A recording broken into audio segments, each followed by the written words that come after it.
Baiklah, untuk mempersingkat waktu, marilah kita dengar pengajian pada pagi yang berbahagia ini yang akan dipimpin oleh Tengku Muhammad Atta. Kepada Tengku kami persilakan.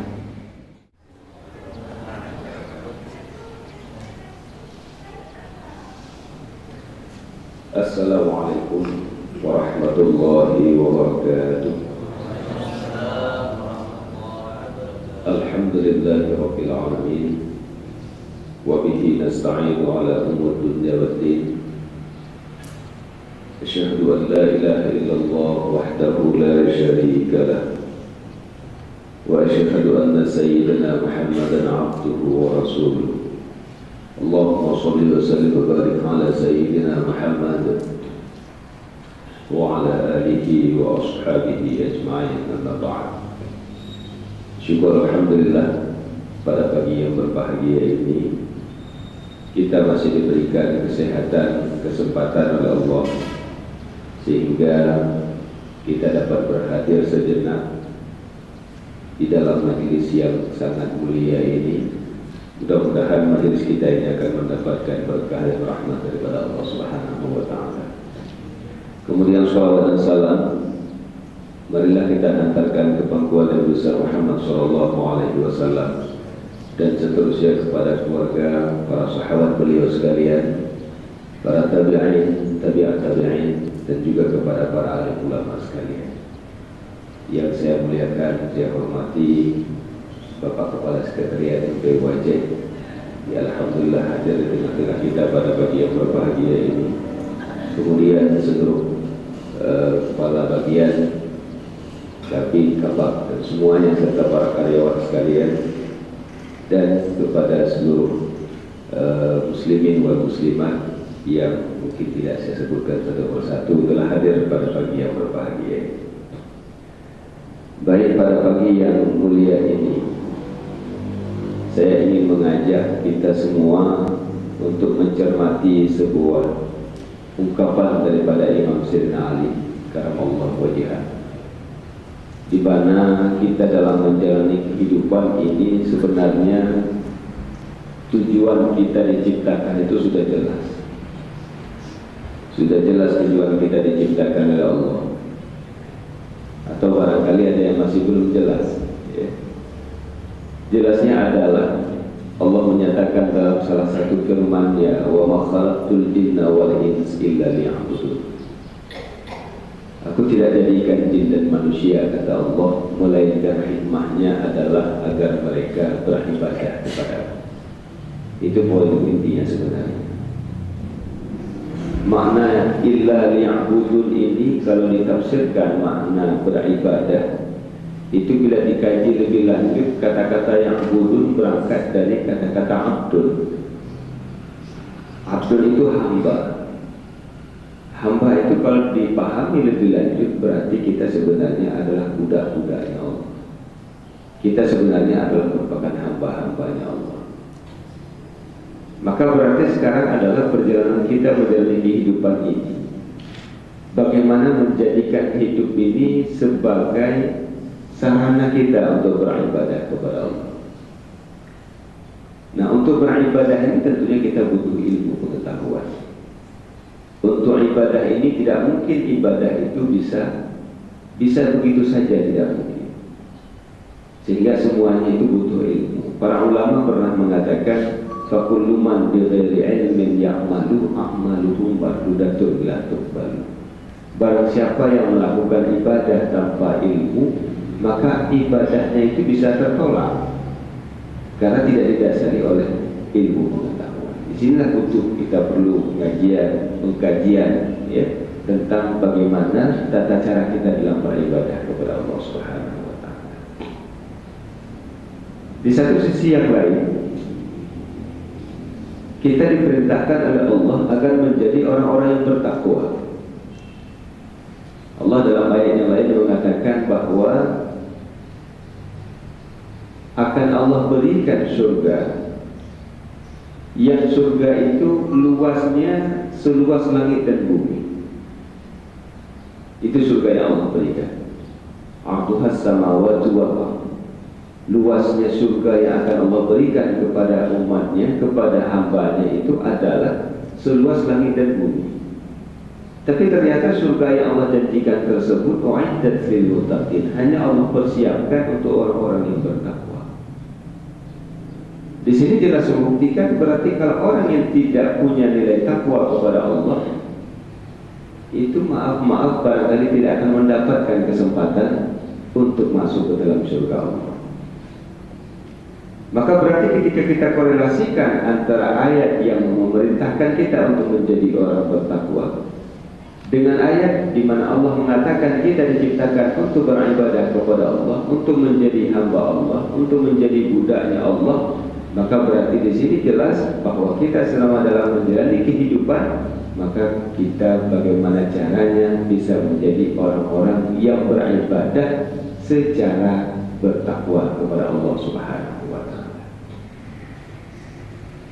Nah, tentunya ketika kita maknai makna takwa ini tidak terlepas daripada makna saleh. Makna takwa itu adalah kata lain daripada menjadi orang-orang saleh, menjadi orang-orang yang baik. Kita kan selalu berbicara bagaimana caranya ini untuk mencari kebahagiaan. Selalu kita mencari kebahagiaan, betul tidak Ibu Bapak sekalian?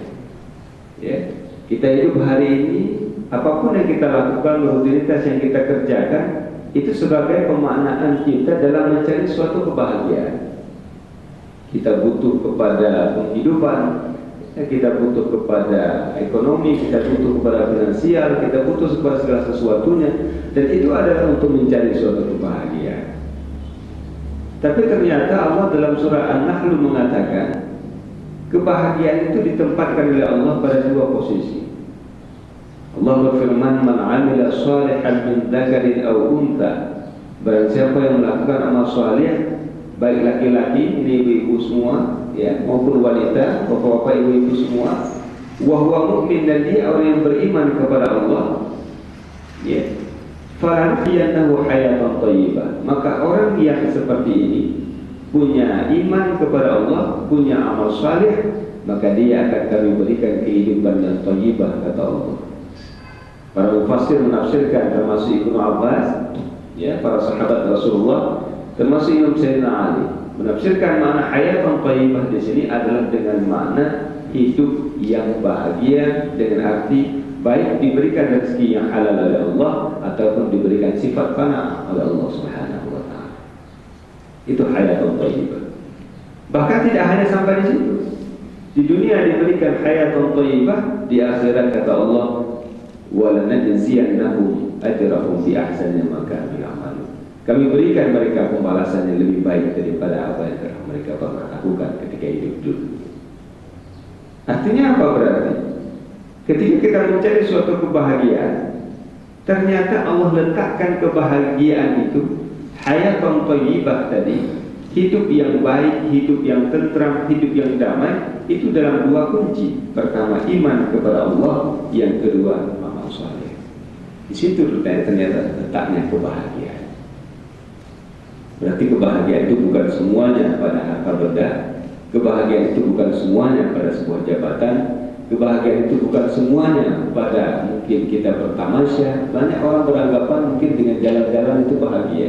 Ternyata ketika udah jalan-jalan, pulangnya enggak juga, malah tambah bingung ketika uangnya habis dibawa jalan-jalan. Artinya apa? Bukan di situ.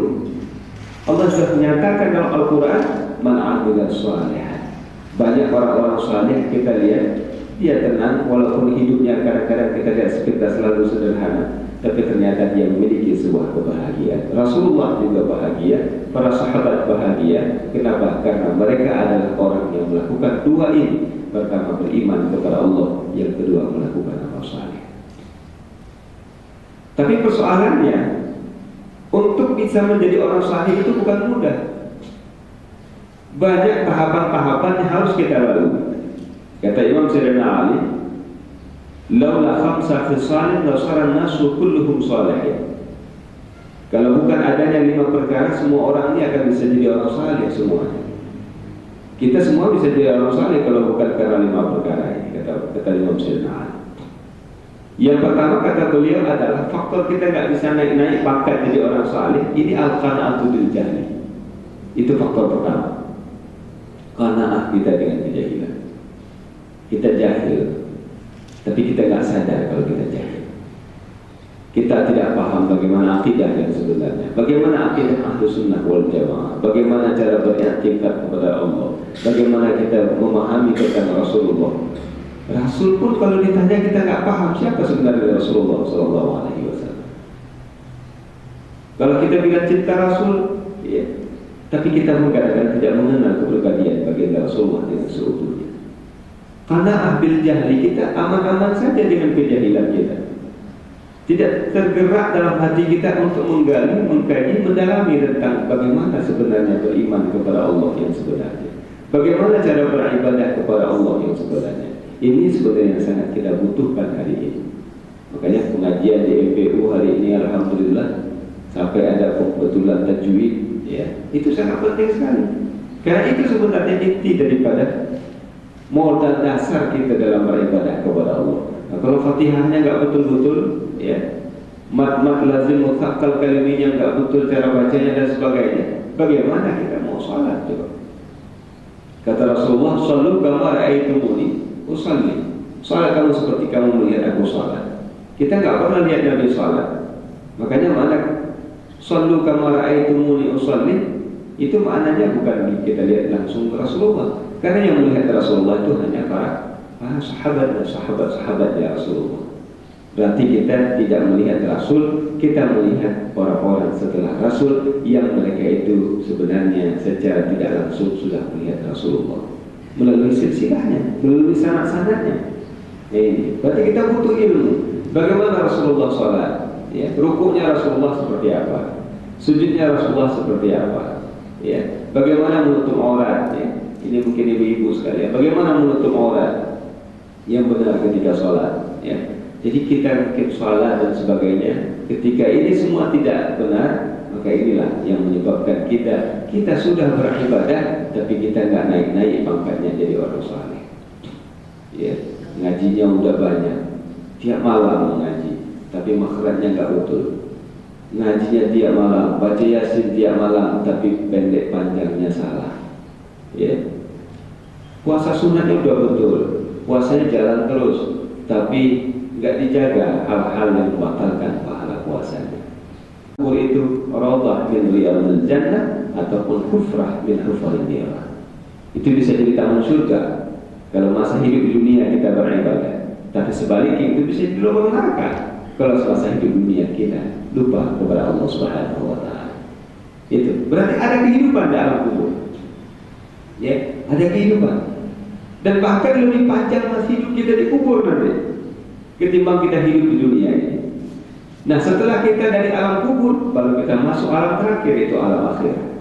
Itu yaumul jaza, hari pembalasan. Kalau kita orang yang taat, maka kita akan masuk ke dalam surga. Sebaliknya, kalau orang yang berbuat maksiat atau tidak beriman, malah dia akan masuk ke dalam neraka. Artinya kita punya kehidupan. Nah, kenapa hari ini kita lalai dengan kehidupan ini? Ya, lalai, tidak ingat kita tentang alam barzakh yang akan kita yang akan kita pasti akan menuju ke sana, ya. Kemudian alam akhirat yang kita akan dipertanggungjawabkan oleh Allah. Ini hirsu ala dunia. Banyak orang loba dengan dunia. Artinya apa? Ketika kita loba dengan dunia, kita takut berpisah dengan dunia. Ya, kita sangat menikmati kenikmatan dunia. Padahal riwayat-riwayat menjelaskan kalau kita bandingkan nikmat yang ada di dunia dengan setetes nikmat yang ada di hari akhirat, yaitu di dalam surga, maka tidak akan setanding sedikit pun. Ini kehebatan yang kita peroleh di dunia sekarang ini, nikmat yang kita rasakan itu belum sekian persen dari nikmat yang akan Allah berikan di dalam surga. Makanya para orang-orang saleh, orang-orang yang bertakwa kepada Allah, beliau tak melalaikan dirinya dengan kehidupan dunia. Ya, ini jangan disalah tafsirkan, bukan nggak boleh kerja, ya. Kalau kerja itu tetap. Rasulullah juga seorang pedagang. Rasulullah juga gembala kambing yang menurut masa beliau. bertijarah Rasulullah. Tapi artinya apa? Jangan sampai ini menjadi tujuan kehidupan. Ya.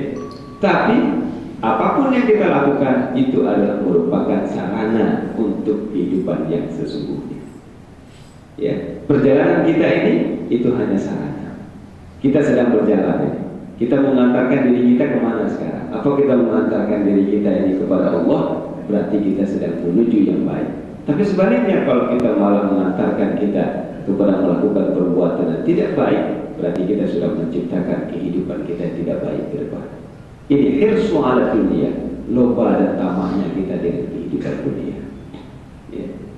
Kemudian yang ketiga kata beliau, wasyuhru bil fadli. Orang banyak kikir dengan karunia Allah. Ya. Kikir bil fadli dengan karunia Allah. Allah berikan harta karunia Allah. Wah, kalau udah datang hartanya nggak sanggup dia infakkan kepada orang lain. Ya. Allah berikan kemudahan, nggak sanggup dia berbagi. Allah berikan ilmu, ya. Ada yang sampai ilmunya juga pelit, ya, nggak habis diberikan. Ditanya, ya sabar, belajar kayak saya belajar, ya, nggak diceritain semuanya, ditutup. Nah, ini, ya, syukur bil fadli, kikir kita, pelit kita dengan karunia Allah. Padahal itu karunia Allah. Sekarang kalau ditanya kira-kira kenapa Allah memilih kita, ya, untuk dititipkan harta benda? Kenapa Allah memilih kita untuk Allah titipkan kepada kita ini? Kenapa Allah memilih kita untuk Allah titipkan berbagai amanah-amanah yang telah Allah titipkan kepada kita? Kan ini pertanyaannya. Apa kelebihan kita? Kenapa kita dipilih jadi orang yang berada ketimbang orang lain? Siapa yang memilih itu? Allah. Dan ini adalah berangkat dari kudrah dan iradahnya Allah. Dalam iradah Allah, Allah utamakan kita. Dalam kudrah Allah, Allah takdirkan kepada kita. Sehingga kita manusia ini yang sebenarnya hamba yang baik, kita Allah berikan kelebihan-kelebihan tersebut ketika Allah tidak berikan kepada orang lain. Kenapa? Barangkali karena kita menjadi pengharapan agar kita mau berbagi dengan apa yang Allah berikan. Ternyata tidak. Ketika sudah diberikan, ternyata tidak berbagi. Nah ini, makanya kita lihat bagaimana ketika orang yang sedang ada tsunami, ya, dulu hanya beberapa detik saja semuanya bisa berubah. Yang miskin jadi orang kaya, yang kaya jadi orang miskin. Yang miskin jadi orang kaya. Tadinya dia rumah cuma dengan kayu-kayu ala kadar, ya tsunami datang, rumahnya hilang, diganti pakai rumah bagus, pakai keramik, kan jadi orang kaya, alhamdulillah. Ya, tapi sebaliknya tadinya rumahnya besar, ya, hancur kena tsunami, diganti tipe 36, miskin. Ya, kutukar statusnya hanya dalam hitungan beberapa saat. Artinya itu tidak ada kekuatan apapun. Ya, kita orang-orang yang lemah, kita makhluk-makhluk Allah yang lemah, tidak ada kekuatan. Artinya apapun yang kita lakukan, kita harus sadar dengan status dan jati diri kita. Itu yang paling penting sebenarnya. Ya, itu yang ketiga. Kemudian yang keempat kata Imam Sayyidina Ali, wa riya'u fil amal. Kita banyak riya ketika melakukan amalan. Riya itu kata Imam Sayyidina, kata Imam Al-Ghazali, ya, riya itu adalah bagaikan langkah-langkahnya semut. Semutnya enggak tanggung semut hitam, ya. Di waktu malam hitam enggak gelap, ya. Langkah semut di waktu malam di atas batu yang hitam di dasar laut yang gelap. Seperti itu langkah riya. Halus sekali langkah riya. Ya. Kadang kita bilang, enggak, saya cerita ini ya biar orang lain nanti kan mendengar supaya orang lain bisa ikut seperti yang saya lakukan. Ya. Kalau dilihat sekedar selalu baik sih untuk menjadi ikutan. Tapi ketika kita mengucapkan tersebut ada rasa gembira, gitu. Ada rasa sedap di situ, ada rasa indah, itu sudah riya. Jaga riya itu susah. Ya. Makanya kadang-kadang kenapa orang-orang terdahulu itu kalau puasa dia nggak lemah-lemaskan dirinya, ya, biar orang nggak tahu kalau dia sedang beribadah. Ya, ini yang dilakukan. Makanya Rasulullah nggak pernah makan sahur. Kalau jam 11, ya, sebelum zawal, Rasulullah nanya kepada Aisyah, ketika itu Aisyah, ada apa di dapur? Nggak ada apa-apa ya Rasulullah, kita puasa. Udah. Jadi nggak bangun sahur. Kalau udah bangun sahur kan tahu orang. udah hidup lampu waktu sahur, udah makan, udah punya ketang-ketung masak ya, udah ketahuan semua. Jadi ini untuk menjaga sebenarnya. Tapi itu semua kembali kepada hati kita, bagaimana kita menjaga amalan ini agar tidak riya, tidak jauh daripada tujuan kita ikhlas karena Allah. Dan yang terakhir kata Imam Syarani adalah ya, al-i'jabu birra'i, ujub kita dengan pendapat kita, ujub kita dengan pendapat kita. Artinya kita menganggap apa yang kita sampaikan paling benar. Ya, orang bilang semuanya salah, kan sering gitu. Ya, kalau lagi apa duduk-duduk atau sebagainya di tengah-tengah kehidupan masyarakat, kita beranggapan yang kita bilang itu semua benar. Ya, yang lain semua salah. Ya, ini adalah sifat ujub ini. Ujub artinya kita merasa kita yang terbaik, orang lain semua nggak ada yang benar. Nah, ini penyakit ujub ini akan mengantarkan kita perlahan menjadi orang takabur. Ketika kita udah naik kepada orang takabur, itu berarti tanpa kita sadari al-kibru ridai, kata Allah. Kita kabur itu pakaianku, katanya. Seakan-akan itu pakaiannya Allah. Artinya apa? Takabur itu sifatnya Allah. Allah yang berhak menjadi takabur. Karena Allah nggak butuh kita. Allah nggak perlu kepada kita. Allah nggak perlu kepada makhluknya, nggak perlu kepada alam ini, nggak perlu. Ini semua makhluk Allah. Wajar Allah takabur karena beliau memiliki kekuasaannya. Ya. Tapi kok kita yang takabur? Padahal kita masih perlu kepada Allah. Kita masih perlu kepada tetangga. Kita masih perlu. Ketika meninggal aja kalau nggak diantarin, nggak ada yang ngantar kita. Ya. Kalau nggak dimandiin, bisa kita mandi sendiri. Enggak ya? Belum pernah saya lihat jenazah bangun mandi sendiri. Kalau ada pun lari sudah rampung. Ya. Artinya apa? Kita nggak bisa. Kita masih butuh. Si pura-pura kita ingat. Kok saya bisa sombong dan takabur? Ketika mati pun, ketika saya meninggal, pasti orang lain akan bantu menggali kuburan saya untuk disemayamkan saya di sana, untuk dikuburkan saya di sana. Pasti orang akan buat itu semua. Apa kehebatan saya? Nggak ada apa.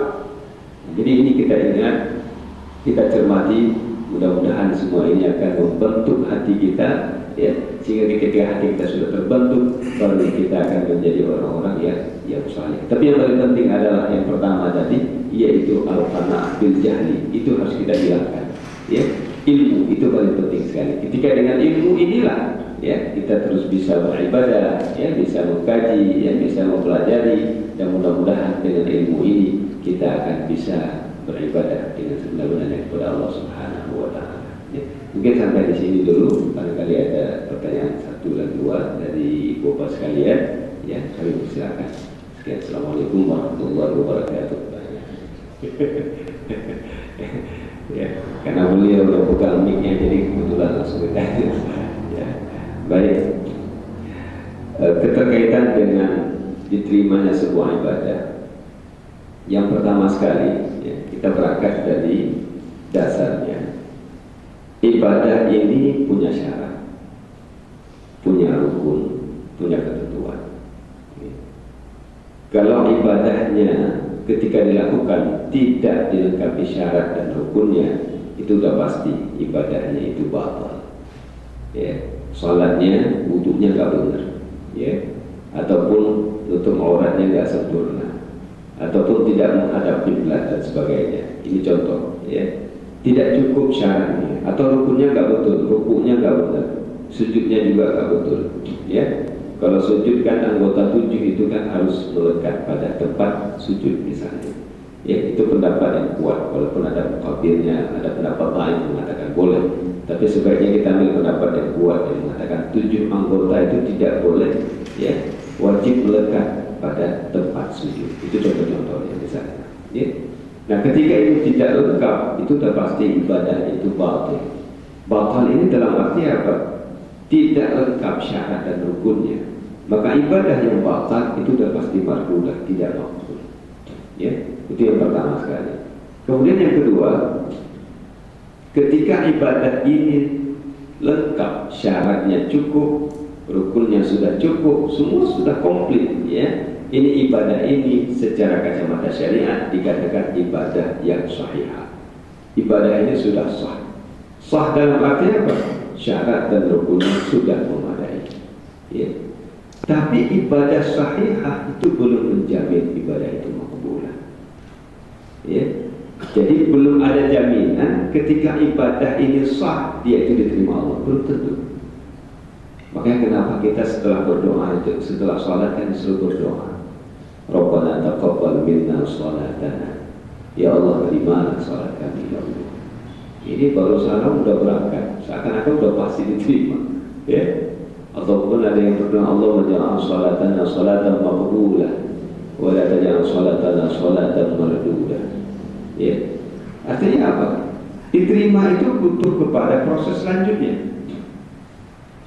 Kita sudah sholat, syarat rukunnya sudah cukup, itu belum menjadi sebuah garansi bahwa ibadah itu akan diterima. Tetapi untuk diterimanya sebuah ibadah itu terbina di atas sahih tidaknya sebuah ibadah. Ibadah yang batal itu sudah pasti nggak diterima, karena memang dari awalnya udah nggak sah, ya, udah nggak benar. Tapi ibadah ketika dia sahihah secara syarat dan rukunnya sudah cukup, itu juga belum ada satu jaminan. Kenapa? Karena barangkali dia nggak ikhlas. Ikhlas itu tidak menjadi syarat. Kita sholat dengan riya, kalau secara kacamata syariah syaratnya cukup, rukunnya sempurna, sah, ya.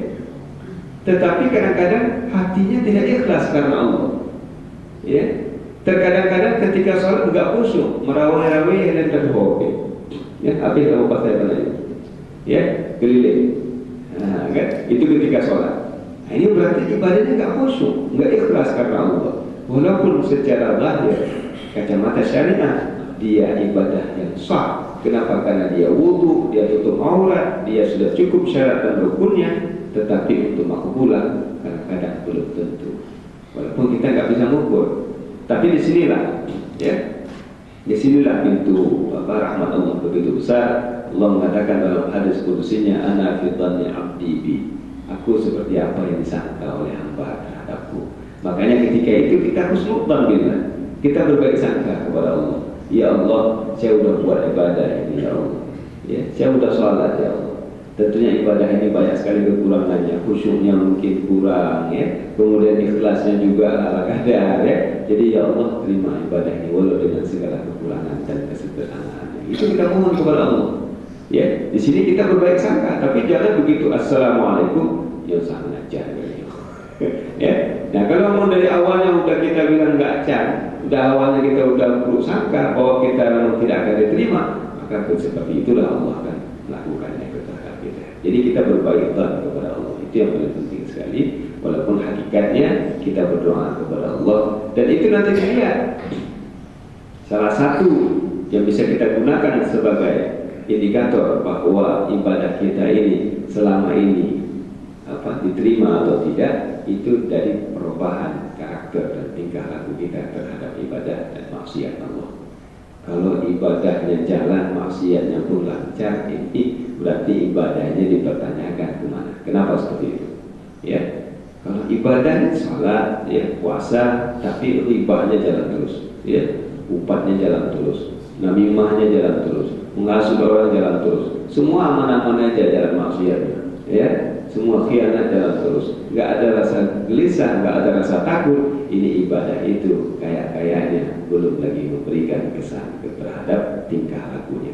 Ya, inna sholata tanha 'anil fahsya'i wal munkar. Salat itu akan melarang kamu, mencegah kamu daripada perbuatan keji dan munkar. Nah, kalau perbuatan keji dan munkar belum tertegak lagi, belum terbendung lagi, ini sebagai bukti salatnya berarti masih salat secara bentuknya saja, tapi bukan salat yang hakiki dari Allah Subhanahu wa taala. Ya. Jadi kita ini banyak salatan suratan, laisa salat hakikatan.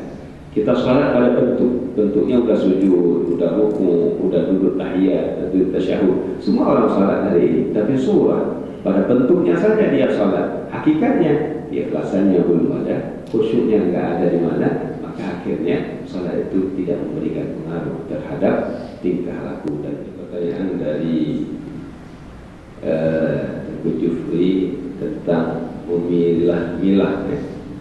Kita banyak setelah selesai acara ini foto bersama, apakah itu ria gitu ya, syiar, ya. Sebenarnya ketika bicara ria itu bicara hati sebenarnya, ya, bicara hati. Tetapi memang at-zahir, at-zawahir tadullu 'ala al-bawatin. Ya. Zahir itu bisa juga menjadi bukti terhadap batin. Ya. Kita mau lihat orang itu baik, ya nggak mungkin tengok hatinya semua. Ya. Kan tengok zahiriahnya juga. Kalau zahiriahnya memang bukan mencuri selalu, ya, gimana kita mau bilang dia ya baik gitu. Ya. Jadi artinya apa? Tingkah laku zahir ini bisa menjadi dalil terhadap bagaimana batinnya. Tetapi tidak semuanya kita bisa menghukum orang melihat secara zahir, tidak. Ya. Apalagi bicara dia, ini bicara qalbu, bicara persoalan hati. Ya. Nah hati itu kita tidak bisa mengukurnya. Bainahu wa bainallah sebenarnya, di antara orang tersebut dengan Allah Subhanahu wa taala. Jadi artinya apa? Ketika ada barangkali syiar dan sebagainya, selama hati orang yang bersangkutan itu tidak ada maksud yang bisa mengantarkan beliau kepada tidak ikhlas karena Allah, tidak ada masalah sebenarnya. Ya. Apalagi kalau memang dari di sebalik syiar tersebut ada hikmah-hikmah masalah agama. Jadi sekarang sebenarnya kita bagaimana? Apakah kita lebih mementingkan penampilan kita, ya, ataupun kita melihat sisi maslahah agamanya? Itu yang penting sebenarnya. Kalau kita melihat sisi maslahah agama dengan syiar tersebut, dengan apa kegiatan yang kita lakukan itu, ya, ketika diposting dan sebagainya, ikhlas karena Allah, kita untuk masalah agama, ya, untuk masalah agama. Mungkin teknologi hari ini, ya, para ulama-ulama juga sudah banyak yang di-shooting dan sebagainya, dipaparkan di media-media sosial, di YouTube dan sebagainya. Ya, kalau kita tidak merasa satu kebanggaan dengan itu semua, kita biasa-biasa saja, ya. Bukan menjadi sebuah target bahwa itu menjadi sebuah nilai sosial bagi kita, tidak. Ya. Kita anggap itu adalah sebuah sarana bagi kita untuk memaklumkan tentang agama Allah kepada masyarakat. Artinya apa? Yang kita lakukan itu tujuannya masalah agama, itu mudah-mudahan keluar daripada definisi dia. Ya. Tapi kalau memang kita ada satu kesenangan, enggak di shooting pun kita panggil, ini bukan masukin orang capek tuh. Ya, artinya apa? Kita ada satu kesenangan di situ, ada satu kebahagiaan. Ya, bukan lagi kemaslahatan agama, tapi kemaslahatan pribadi kita, ketenangan pribadi kita, kepentingan pribadi kita. Kalau udah seperti itu, ya iya masuk. Ya, itu kita kan ibaratnya seperti lilin. Ya, kita jangan seperti lilin. Kita menerangi orang lain, ya, tapi kita hangus terbakar. Tapi jadilah kita seperti matahari, jadilah kita seperti bulan purnama, jadilah kalau jadi seperti lampu lah, ya. Tapi lampu soal juga tidak lama. Ya, ya. Tapi jangan seperti lilin. Kalau lilin kan nerangin sekelilingnya, tapi dia hangus terbakar. Kita jangan sampai memberikan, ya, syiar kepada orang lain, kita memberikan syiar kepada masyarakat, kita memberikan, ya, tausiah kepada orang lain. Tapi ketika tidak bisa ikhlas karena Allah, keluar kita daripada masalah agama, kita yang bersangkutan hangus terbakar. Artinya kita tidak mendapatkan hikmah apapun dari apa yang kita sampaikan. Ya, jadi artinya inilah semua dijaga. Yang mendengar menjaga, yang melihat menjaga, yang ngomong juga jaga. Jadi masing-masing jaga semua. Mudah-mudahan apa yang kita lakukan ini tidak keluar daripada bingkai ibadah. Itu yang penting sebenarnya. Baik, ya. Ini yang paling penting sebenarnya. Ya. Penting, tapi jawabnya panjang. Yang pertama sekali, kita harus paham atau harus punya ilmu tentang apa itu dia sebenarnya. Ini memang kalau udah bicara seperti ini sebenarnya mungkin cocoknya di MPU diajak abu-abu kita untuk buat pengajian kitab Ihya Ulumuddin. Ya. Kalau kitab Ihya Ulumuddin itu semua ada. Mulai daripada definisinya ada, jelas bagaimana dikatakan dengan riya, contoh, ya. Kemudian nanti sebab-sebab timbulnya riya ada, ya. Kenapa riya ini bisa timbul pada pribadi seseorang, ya. Kemudian sampai bagaimana mengobati penyakit riya ini, apa yang harus dilakukan langkah-langkahnya, ya. Nah, ini mungkin bisa nanti kita ada bapak oleh sekretariat kita, ya. Ya, mungkin siapa abu-abu kita, ya, dipanggil untuk langsung kitab Ihya'nya, ya, diajarkan. Itu akan lebih mendetil lagi, ya. Tapi sepintas lalu barangkali kalau dalam seperti hal hari ini mungkin secara umum yang bisa saya sampaikan. Sepintas lalu ketika bicara takabur, riya, ya, hasud dan sebagainya, ini semua adalah termasuk amradul qulub, penyakit hati sebenarnya. Ya. Jadi artinya apa? Penyakit hati ini butuh kepada dokter yang mengobati. Ya. Sama juga kayak penyakit lahiriah, kita butuh kepada spesialis, ya, berobat. Penyakit hati itu perlu diobati juga. Kalau nggak diobatin bahaya, tambah kronis, ya, tambah parah dia nanti. Kalau udah parah itu nggak bisa lagi, susah diobati. Ya. Nah obatnya itu, ya, salah satu obatnya itu adalah ala bidzikrillahi tatma'innul qulub. Itu yang pertama sekali. Zikir itu bisa mengobati penyakit. Ya, karena kenapa? Zikir itu akan mendekatkan kita dengan Allah. Makanya orang kalau lagi zikir kan, ya, kalau ngaji-ngaji gini kan nggak nangis-nangis orang. Ya, tapi kalau lagi zikir nangis ya. Nangis kenapa? Karena udah terasa dekat dengan Allah. Ya, itu makanya kenapa ulama-ulama kita Ahlus Sunnah wal Jamaah udah sholat itu disuruh zikir. Walaupun ada pemahaman mengatakan hari ini nggak perlu zikir, nggak ada dalilnya. Ya, karena zikir itu diperintahkan sebenarnya. Walaupun memang tidak ada dalil khusus diperintahkan mesti setelah sholat, tapi kita disuruh diperintahkan selalu untuk berzikir. Ala bizikrillah tatma'innul qulub. Ketahuilah, sesungguhnya zikir itulah yang akan menenangkan hati kamu. Nah, hati itu akan berpenyakit kalau tidak dibantu dengan zikir. Ini yang pertama sekali. Pertama kita tahu, ya, tahu tentang apa itu riya, apa itu takabur, apa itu hasud, apa itu dengki. Kita paham ini semua, kemudian sirami dia dengan zikrillah, sirami dia. Ya. Nah, ketika kita paham, ketika orang sudah berzikir, ya, dia paham tentang kebesaran Allah, ya, kehebatan Allah, maka ketika itu baru dia sadar tentang kekurangan dirinya. Kalau kita sudah paham Allah Maha Besar, Allah Maha Hebat dengan hati kita, bukan dengan lidah kita, baru kita akan paham bahwa kita adalah hamba Allah yang sangat penuh dengan kekurangan. Nah, kalau sudah penuh kekurangan, tentunya apapun yang kita perhambakan itu tidak akan dikarenakan oleh sesuatu yang lain, pasti akan dikarenakan hanya semata-mata karena Allah Subhanahu wa Ta'ala. Jadi barangkali itu salah satu resepnya, ya. Nah, kalau mau resep yang lebih lengkap, ini berarti harus spesialis. Spesialisnya Ihya Ulumuddin, ya. Itu nanti bagaimana diatur waktu, ya. Ini abu kita ada di sini, ya. Ya, mungkin Abu Daud, ya. Kalau guru kita bisa diajak untuk, ya, membaca kitab-kitab tersebut. Khususnya ambil bab khusus saja kalau nggak mungkin dari awal sampai akhir. Ambil masalah amradul qulub, penyakit hati. Karena ini yang banyak berkeliling dalam kehidupan kita hari ini. Ya, ada orang yang tengah malam duduk dengan suami, habis satu kampung di riba. Ya, padahal jam 3 pagi coba ngapain? Ya, tapi di situ indahnya. Inilah karena riba itu sudah dihiasi oleh iblis, oleh syaitan, sehingga kita tanpa sadar kita melakukan itu semua. Ada yang sendirian, ujub tadi. Ujub itu bisa sendiri kita. Duduk kita, ya, di rumah sendirian, kita menganggap kita yang paling betul, ya, terbersih dalam hati kita, pendapat orang lain semuanya salah dan sebagainya.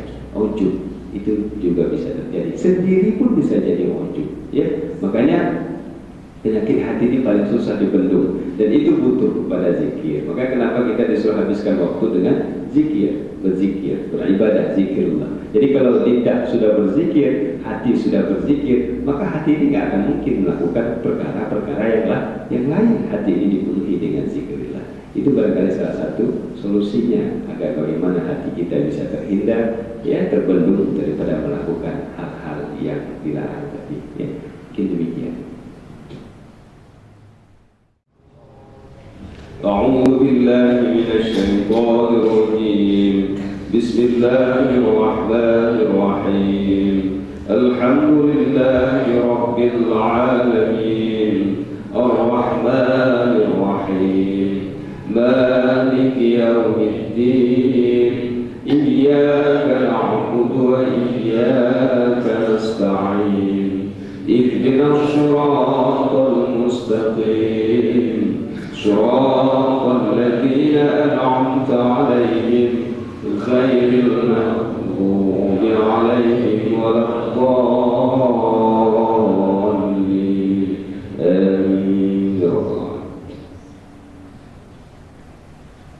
Demikian, lebih yang kurang saya berbanyak maaf. Terima kasih atas segala perhatian. Allahumma waffiq ila aqwamit thariq. Assalamualaikum warahmatullahi wabarakatuh.